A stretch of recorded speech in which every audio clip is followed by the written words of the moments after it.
in a location I cannot disclose. My name is Grand Ayatollah Muhammad Hassan Tabatabai.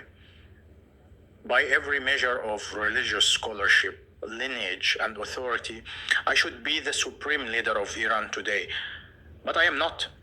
And now, after what happened to me, I am the most hunted man in the Islamic Republic.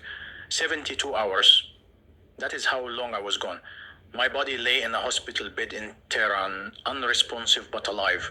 The doctors had no explanation, no known cause. My vitals were stable, but I would not wake. But I was not asleep. I was somewhere else. I was being shown something.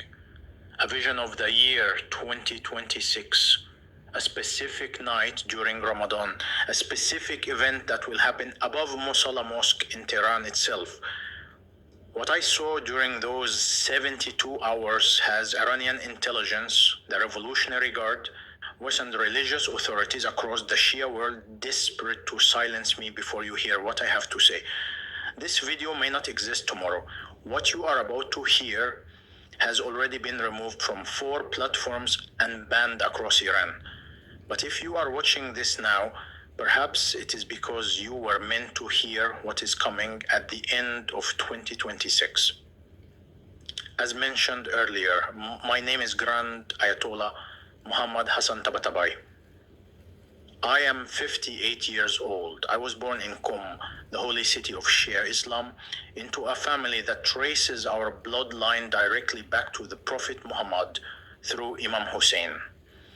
For the past 23 years, I have held the title of Grand Ayatollah and operated from my office in northern Tehran, issuing religious rulings that guide millions of Shia Muslims across Iran and beyond. I have written 14 books on the Islamic jurisprudence. I have taught thousands of students.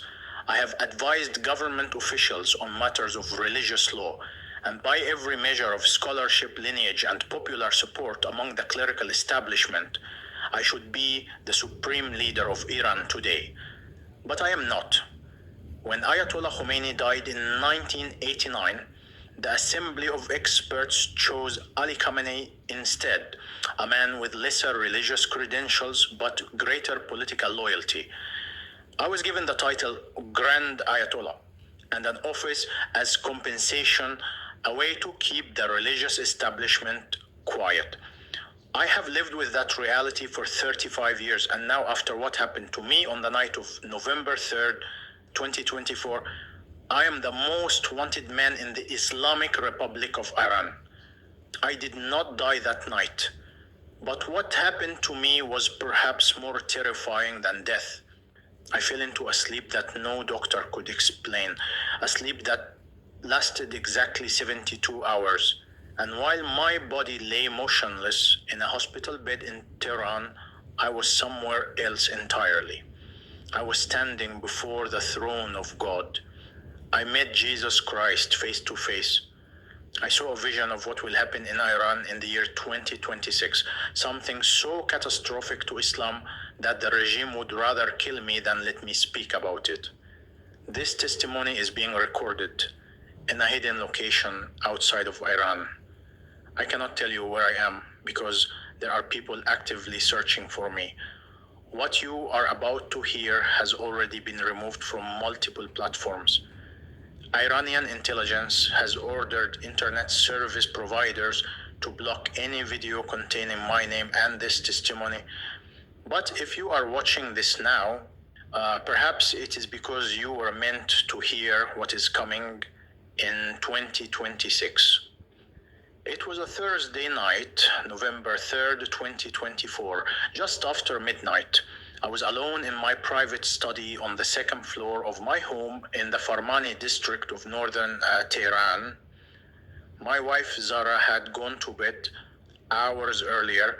The house was silent except for the distant sound of traffic on Nyavaran Street and the occasional call of night birds in our garden. I had been studying a collection of hadiths regarding the return of the Mahdi, the 12th Imam who Shia Muslims believe will return to establish justice on earth. I was preparing a lecture I was supposed to deliver the following Friday at Musalla Mosque. The room smelled of the saffron tea that had gone cold in my cup, of old books and incense. I had a habit of burning old wood while I studied late at night. The smoke curled toward the ceiling, gray wisps disappearing into darkness above the light of my desk lamp. I was reading a particular hadith when I felt it. A presence, not a thought or an imagination, but an actual presence filling the room, as real as another person standing there. The air became heavy, thick, almost hard to breathe. My heart started pounding, not from fear exactly, but from the weight of something massive and holy pressing down on the space around me. I looked up from my books, and the room seemed different somehow, brighter maybe, or more solid, more real than it had been a moment before. I tried to stand up, but my legs would not obey me. I tried to call out, to say a prayer, but my voice caught in my throat. The presence grew stronger, overwhelming, and I felt myself being pulled, not physically, but spiritually, as if something was reaching into the deepest part of my being and drawing me away from my body. I remember thinking, this is a jinn, an evil spirit trying to deceive me.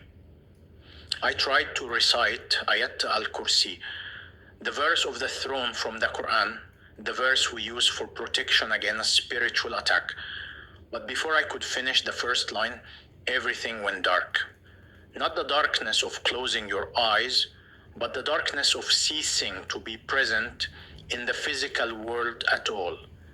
The last thing I remember from that room was my hand still resting on the open page of the Hadith collection, the smell of oud smoke, and the overwhelming certainty that I was being taken somewhere against my will. Then I was gone. My wife Zara found me 30 minutes later. She told me afterward that she had woken up suddenly with a terrible feeling, but a sense that something was wrong. She came downstairs and found me slumped over my desk, my eyes half open but unseeing, my breathing shallow, my body completely unresponsive. She shook me, called my name, slapped my face. Nothing. She screamed for our son, Hamid, who lived in the apartment above ours with his wife and children. Hamid came running down, saw me, and immediately called for an ambulance. While they waited, Zara kept trying to wake me, kept praying loudly, Ya Ali, Ya Hussein, begging the imams to intercede, to bring me back. But I could not hear her. I was already somewhere else. The ambulance arrived within 15 minutes and took me to Imam Khomeini Hospital Complex in central Tehran, one of the largest medical facilities in the country. The emergency room doctor on duty that night was Dr. Reza Ahmadi, a cardiologist I had met before at a medical conference where I had given a lecture on Islamic medical ethics. He recognized me immediately. He ordered a full battery of tests, brain scans, blood work, cardiac monitors, everything. My vital signs were stable. My heart was beating normally. My brain showed activity, but I would not wake up. Dr. Ahmadi tried every standard procedure to rouse an unconscious patient. Painful stimuli, loud noises, ammonia under the nose. I did not respond to any of it. He told my family that I appeared to be in some kind of coma, but he could not identify the cause. By dawn on Friday, November 4th, word had spread through Tehran that Grand Ayatollah Tabatabai had been hospitalized in a mysterious coma. My office staff arrived at the hospital. Senior clerics from Qom called for updates. The government officials from the Ministry of Intelligence and the Revolutionary Guard made inquiries. The hospital moved me to a private room on the 4th floor, room 412, the same floor where they keep high-profile patients who need security and privacy. My family set up a vigil. Zara sat beside my bed, holding my hand. My 4 children took turns keeping watch. My grandchildren were brought in to see me, their little faces confused and frightened at the sight of their grandfather lying motionless with tubes and wires attached to his body. Outside the hospital, news cameras gathered. By Friday afternoon, it was the lead story on state television. Grand Ayatollah in unexplained coma. Prayers requested from the faithful. Dr. Ahmadi brought in specialists. A neurologist examined me and found no evidence of stroke or brain injury. The test, an infectious disease expert, tested for encephalitis and meningitis. All tests came back negative. A toxicologist screened for poisons. Nothing. On Saturday, they did another full brain scan. Normal activity. No damage. No explanation. Dr. Ahmadi confessed to my family that he had never seen anything like this in 30 years of practice. A patient with normal vital signs, normal brain function, but completely unresponsive for more than 48 hours. By Sunday morning, November 6th, some of the clerics visiting from Qom began whispering that this was a spiritual matter, not a medical one. Perhaps the Grand Ayatollah was receiving a divine revelation. Perhaps he was being tested by God. Perhaps this was a sign. They had no idea how right they were, because while my body lay in that hospital bed for 72 hours, while doctors ran their tests and my family prayed their prayers and the clerics debated the meaning of my condition, I was fully conscious. I was awake. I was aware. But I was not in Tehran. I was not in Iran. I was not even on Earth. I was standing in a place I had never imagined existed, a place Islamic theology never prepared me for, a place of absolute light and absolute terror. I was standing before the judgment seat of God, and I was about to meet the one person I had spent 40 years of my life denying, Jesus Christ. But to understand why I was about to stand before Jesus Christ, why I should have been terrified of that moment, you need to know who I was.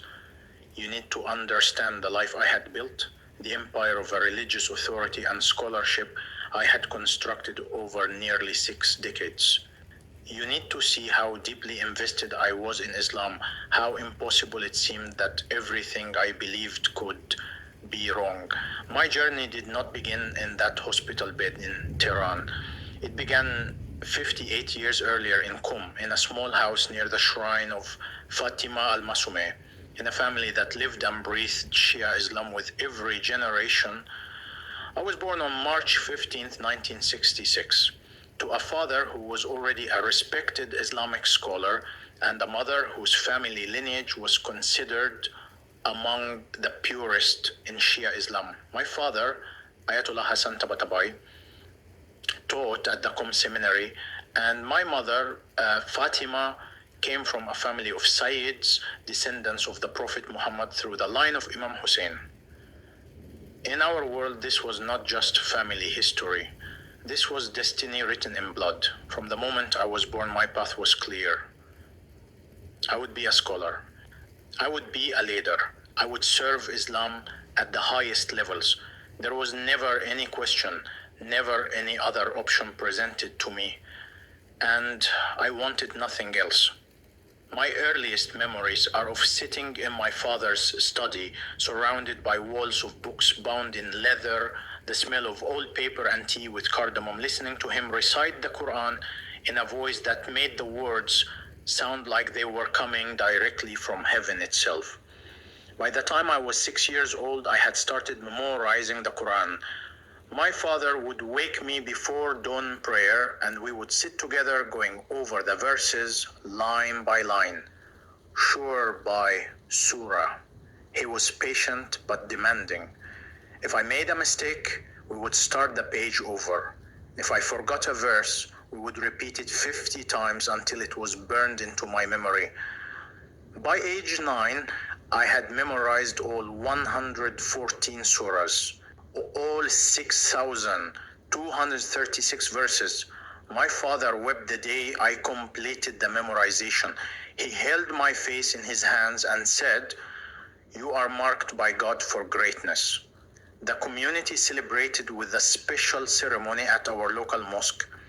I recited the entire Quran from memory over 3 days. People came from across Qom to hear the child prodigy. I remember the pride I felt, the certainty that I was special, that Allah had chosen me for something important. That pride would follow me for the next 49 years. When I turned 13, I began formal religious training at the Qom Seminary, the most important center of Shia Islamic learning in the world. For centuries, this institution had produced the greatest scholars, the most influential ayatollahs, the men who shaped Shia theology and law. I studied Arabic grammar and literature, learning to read the classical text in their original language. I studied Islamic jurisprudence, learning the complex science of deriving religious rulings from the Quran and Hadith.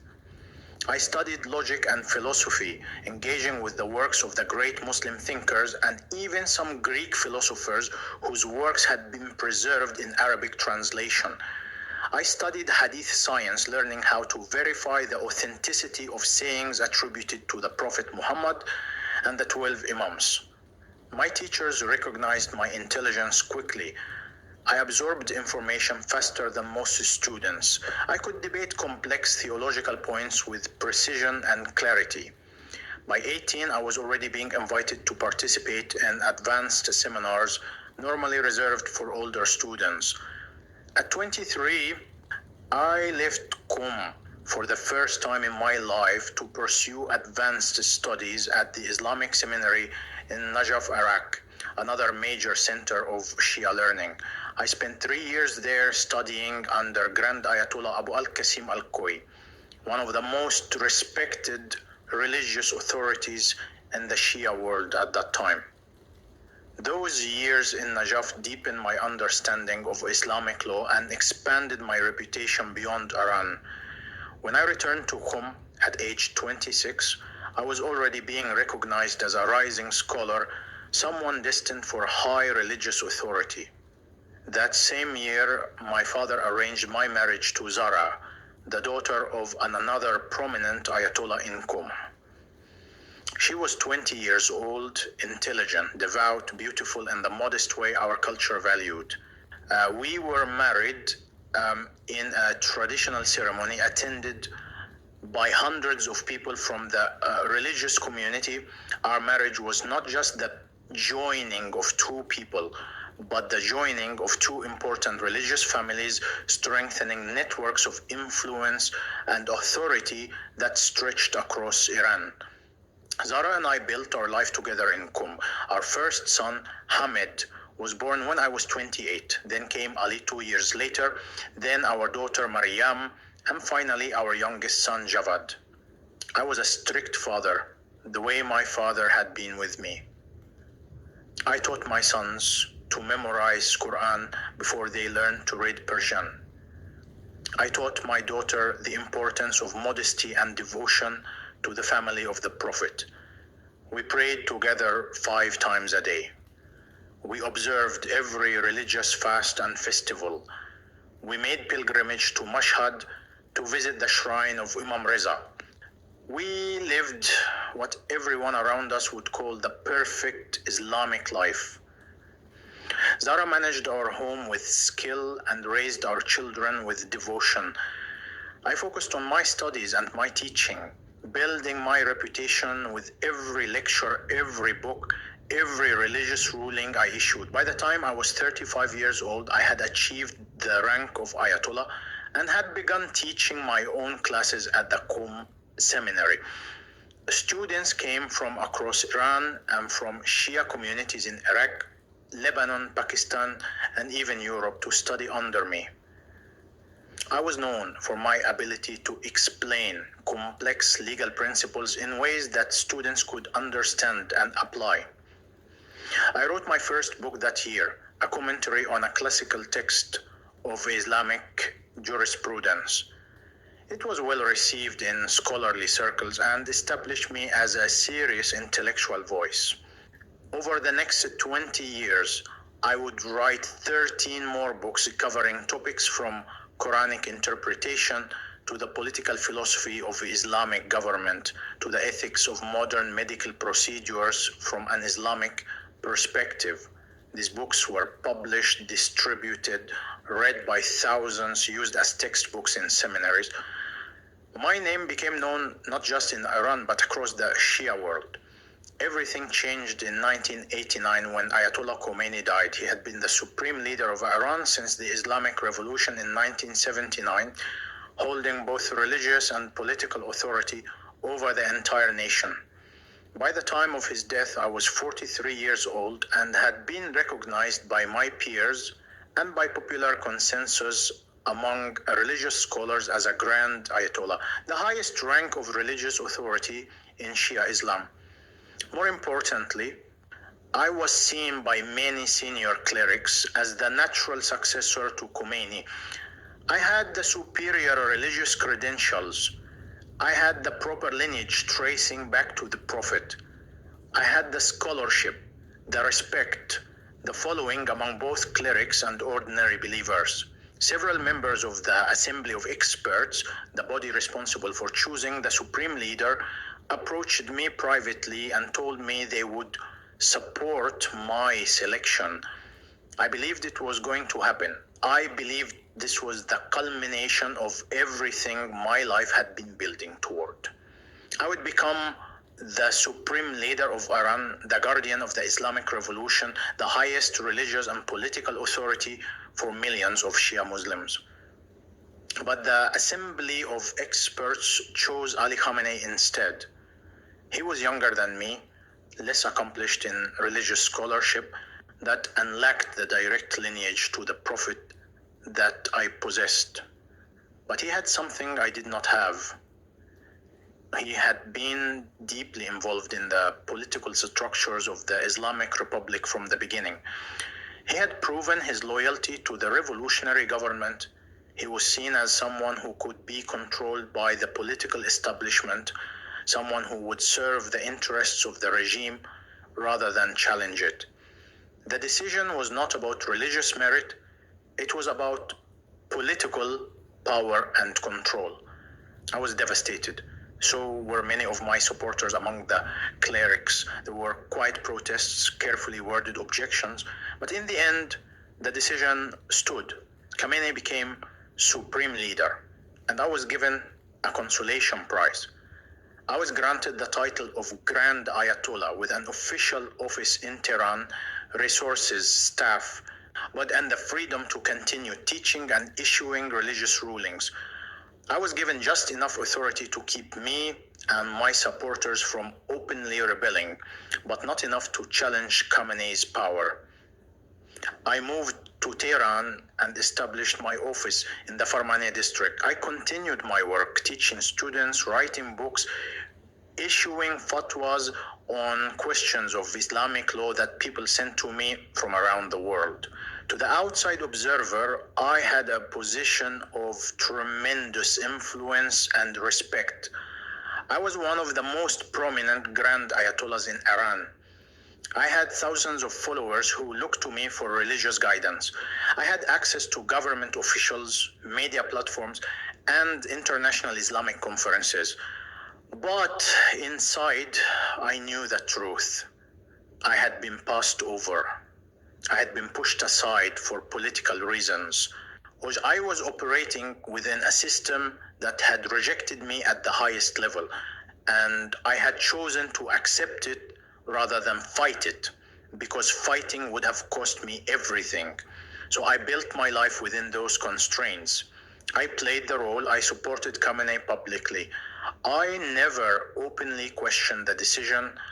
I buried my resentment and my doubts, and I focused on the work I was allowed to do. For 35 years, I maintained that facade. I became very good at it. I gave lectures praising the wisdom of the Islamic Republic.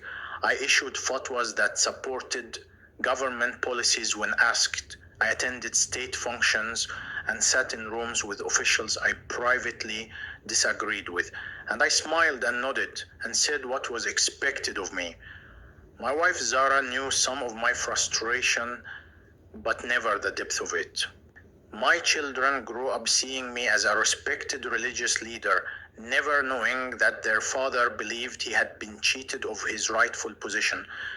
I told myself I was serving Islam, that my personal disappointment did not matter as long as I was teaching truth and guiding people towards God. But the truth was more complicated than that. The truth was that I had questions I was not asking, doubts I was not exploring, contradictions I was not examining, because doing so would have threatened the entire structure of my life. There were moments over those decades when something would stir in my heart, something I could not explain and did not want to acknowledge. 3 times in the 10 years before my supernatural sleep, I had the same dream. I would be standing in the courtyard of the Imam Reza shrine in Mashhad, and surrounded by thousands of pilgrims, and suddenly a figure dressed in white would appear above the golden dome.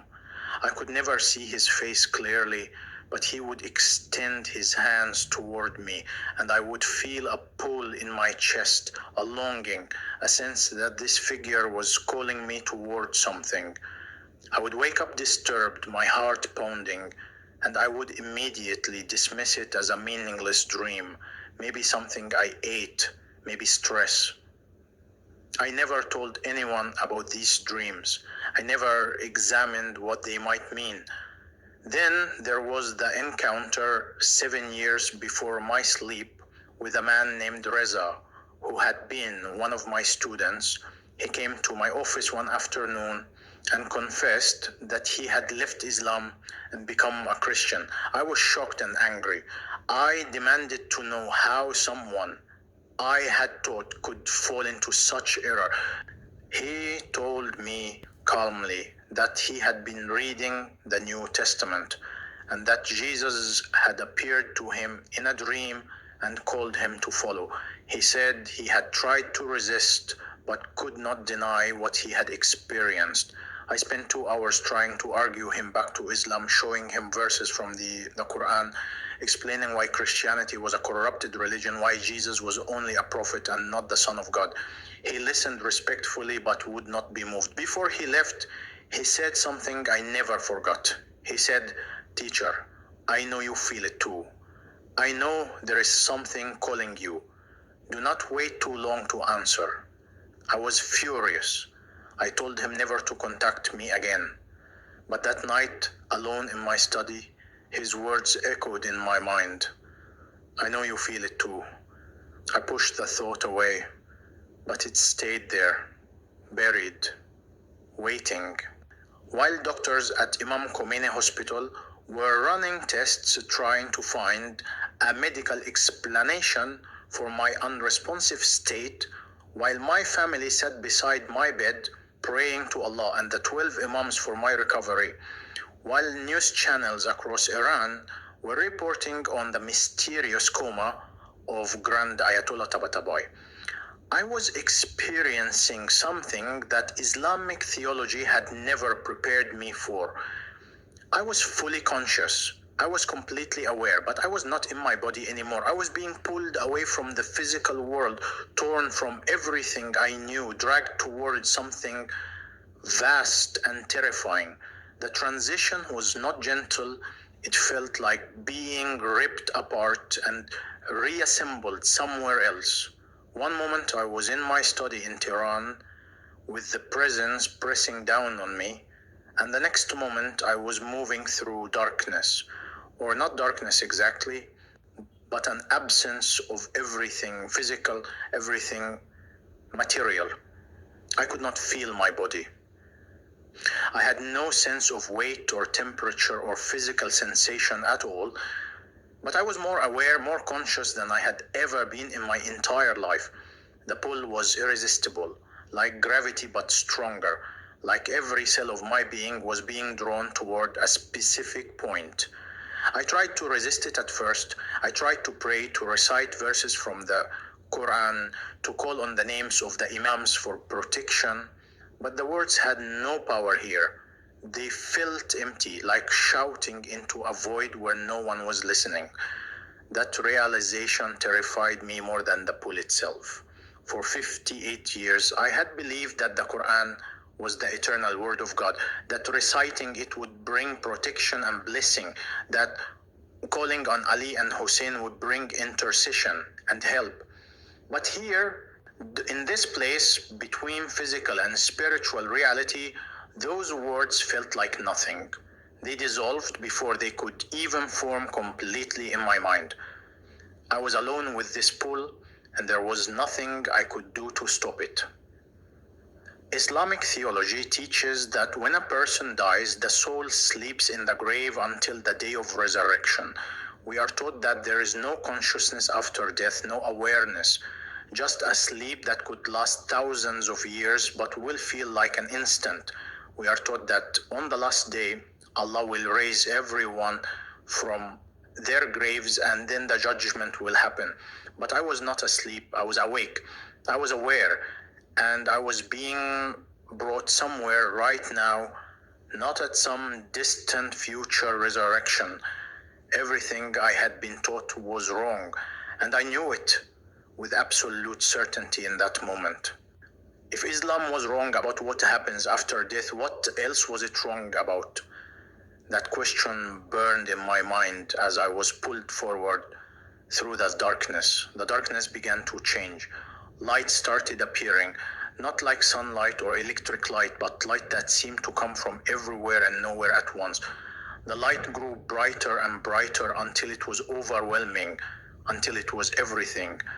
And then suddenly I was standing or existing in a state that felt like standing in a massive space that I can only describe as a whole. Though it was not a physical structure, it was reality itself restructured around one central purpose, judgment. The light filled everything, and it was not just bright, it was alive. It had consciousness, it had awareness, it saw me, it knew me. And I understood immediately that I was standing in the presence of absolute holiness.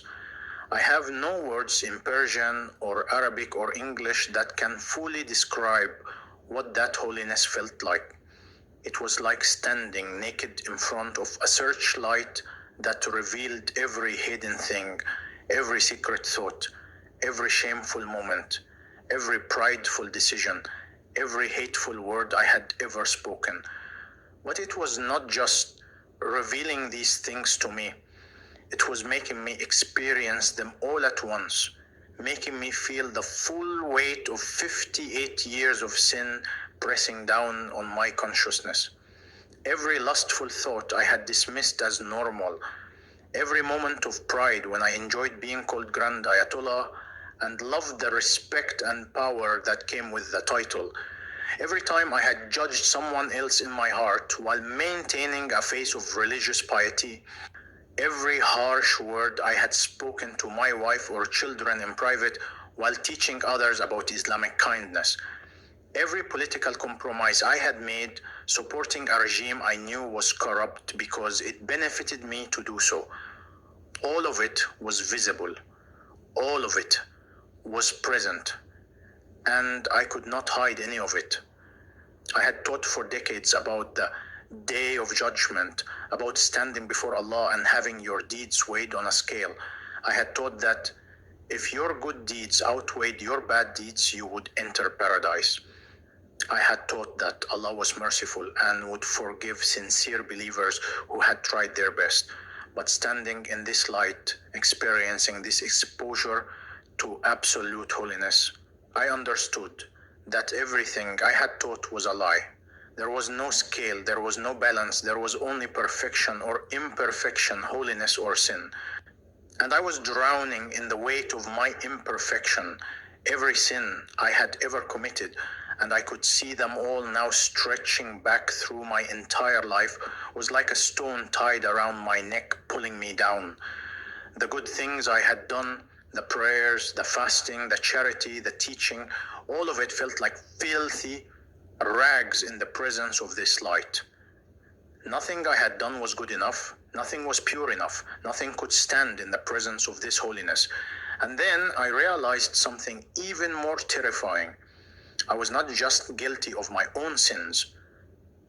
I was guilty for everyone I had influenced. I saw faces, thousands of them, millions maybe, students I had taught, people who had read my books, families who had followed my fatwas, government officials who had used my religious authority to justify their actions. All the people I had led deeper into Islam, deeper into a religion that I was starting to understand, was leading them away from something, away from someone. I saw a young man who had come to me 15 years earlier questioning whether the Quran's account of Jesus was accurate. I had shut down his questions with religious authority, convinced him to stop doubting, sent him back into Islam. I saw him now, his face, and I knew somehow that he had died, still believing the lie I had confirmed for him. I saw a woman who had asked me whether Muslims and Christians worship the same God. I had told her confidently that we did, that Allah was just the Arabic name for the God of the Bible. I saw her face and knew that she had lived the rest of her life believing she did not need Jesus because she already had God through Islam. The weight of all these people, all these souls I had influenced pressed down on me like a mountain. I do not know how long I stood there in that light, experiencing the crushing weight of my guilt. Time did not work the same way in that place. It could have been seconds or hours or years, but then I heard something that cut through everything else. I heard my name, not my title, not Grand Ayatollah, not even my full formal name. I heard the name my mother called me when I was a child. I heard Hassan spoken in a voice I had never heard before, but somehow recognized instantly. The voice was not loud, but it was everything. It was like music and thunder and perfect love and absolute authority all at once. It was a voice that carried the weight of eternity, but spoke with intimate personal knowledge. It was a voice I knew I had been hearing my whole life in whispers and dreams and moments of conscience, but I had always ignored it, always dismissed it, always turned away from it. I turned and I saw him. Jesus Christ was standing in the light. He was not separate from the light. He was the source of it. The light was coming from him, pouring out of him, radiating from his presence. And I knew immediately, without any doubt, without any question, without any possibility of being wrong, that I was looking at God himself, not a prophet, not a messenger, not a created being, God in human form. The recognition was instant and total. Every argument I had ever made against the divinity of Christ dissolved like smoke. Every verse from the Quran I had quoted denying that Jesus was the Son of God felt like ash in my mouth. Every lecture I had given explaining that Christians had corrupted their scriptures and misunderstood Jesus crashed down around me like a house built on sand. I was standing before Jesus Christ and he was God, and I had spent 40 years of my life denying him. His face was more real than anything I had ever seen in physical life. I cannot describe it adequately because human language fails. It was a face of infinite beauty and infinite authority. His eyes held perfect love and perfect truth at the same time. Looking into those eyes, I felt completely known and completely loved and completely terrified all at once. He knew everything about me. He had always known. He had watched every moment of my life. He had heard every prayer I had prayed to Allah. He had seen every time I had taught against him. Now he had witnessed every opportunity I had rejected to seek him. And he was looking at me now with those eyes that held both judgment and mercy, both holiness and love. I saw his hands. The scars were there. not healed over, not faded, but present and visible. The wounds from crucifixion that Islam teaches never happened, but they had happened. The evidence was right there in his hands. He had been nailed to a cross. He had died. Islam's central claim about Jesus, that he was not crucified